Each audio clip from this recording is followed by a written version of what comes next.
হরে কৃষ্ণ। অনেক সময় আমরা দেখি এই জগতের মানুষ অনেক কিছু হত্যা করে তারা আহার করছেন। তো তারা বলে যে যে বিক্রি করে সেই পাপ গ্রহণ করবে, কিন্তু না।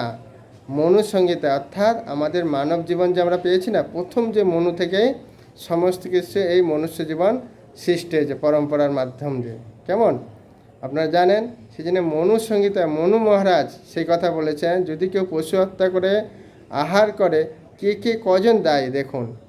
সেটা কোথায় বলা আছে? মনু সংহিতা 5-51 শ্লোকে কি বলা হয়েছে?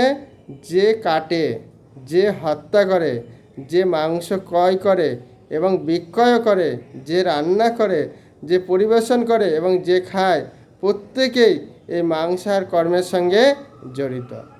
তো বুঝতে পেরেছেন, শুধু এরকম নয় যে বিক্রি করছে সেই পাপের ভাগ, এতগুলো আপনাদের পাপ গ্রহণ করতে হবে। তাই আপনারা চিন্তা করুন, এই মাংস না করে কৃষ্ণ প্রসাদ গ্রহণ করে মনুষ্য জীবনকে ধন্য করুন। হরে কৃষ্ণ।